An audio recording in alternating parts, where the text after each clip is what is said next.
Kejayaan Majapahit yang berporos di Pulau Jawa berhasil menghidupkan daerah-daerah sekelilingnya. Pantai-pantai utara Jawa sangat ramai. Pengaruhnya meliputi hampir seluruh Nusantara. Majapahit adalah sebuah bentuk kemegahan dari sebuah kerajaan di Nusantara. Artinya semua aspek peradaban megah. Perdagangannya maju, pelayarannya maju, maritimnya kuat, pengakuan dari negara lain juga diperoleh. Tanpa perang mereka pada kirim utusan, dicatat oleh Bu Prapanca dalam Negara Kertagama. Di Sumatera ini, di Kalimantan ini yang datang kirim utusan. Orang Cina datang dagang. Apa yang dibawa orang Cina? Keramik-keramik, sutra. Dan dalam berita Cina dicatat. Orang Majapahit kaya raya. Dan mereka mampu membeli keramik-keramik bagus. Uangnya apa? Emas, tukaran emas, dan uang koin-koin Cina itu. Apakah Majapahit memerangi? Wah ya repot dong memerangi satu-satu. Itu banyak sekali daerahnya. Jadi bukan peperangan yang terjadi, kemegahan Majapahit. Itu sebenarnya kerajaan yang sangat bisa dijadikan acuan ya. Indonesia harus megah. Kemegahan Indonesia itu akan membuat kekaguman dari bangsa-bangsa lain. Tidak perlu dengan militer. Sejarah berulang dengan surutnya Majapahit setelah abad 15. Kerajaan-kerajaan Islam di daerah pesisir pun bermunculan. Di Pulau Jawa, kerajaan Islam Demak menandai berakhirnya supremasi Majapahit.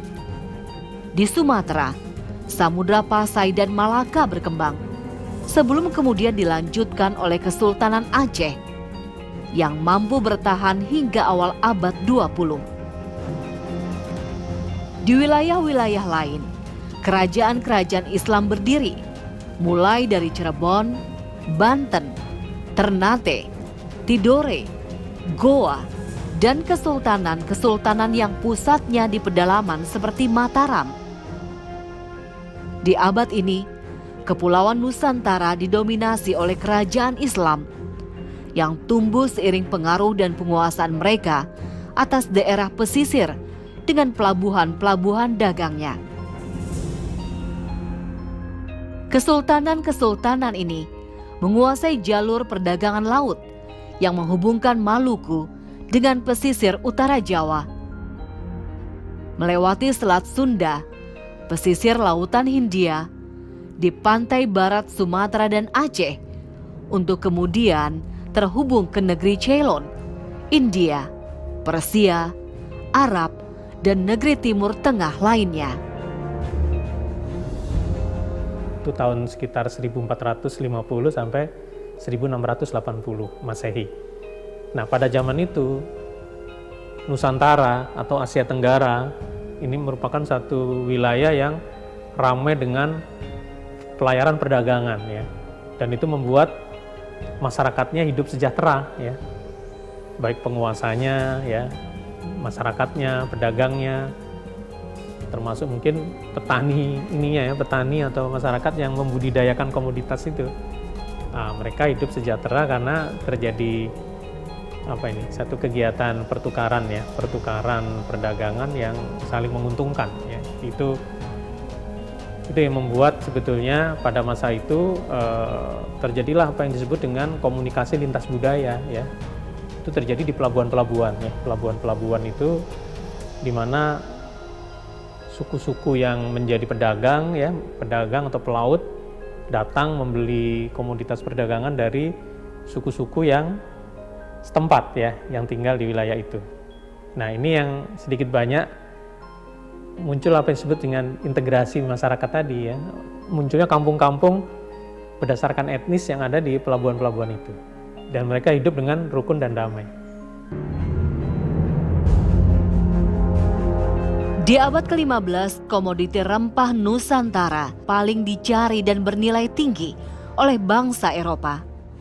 Cengkeh dan pala merupakan dua komoditi yang hanya tumbuh di Kepulauan Maluku. Komoditi-komoditi ini dikirim secara berantai dengan jalur laut yang memakan waktu sangat lama. Karena rempah-rempah ini juga dikenal ya di belahan bumi yang lain ya.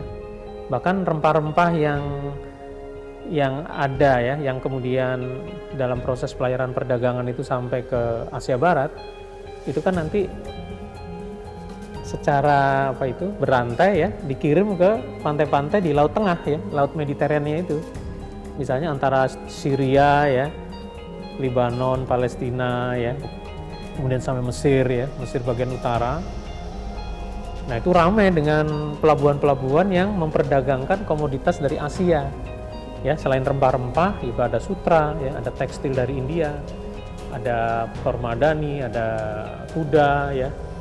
Kemudian juga ada perhiasan ya, dan macam-macam. Dan nanti dari pantai Laut Tengah ini itu dibawa oleh pedagang-pedagang biasanya Italia ya, pedagang-pedagang Venesia, pedagang-pedagang dari Sisilia ya, itu dibawa ke bagian Eropa ya, terutama mungkin di Prancis Selatan, ke selatan Iberia ya, yang sekarang ada Spanyol dan juga Portugal.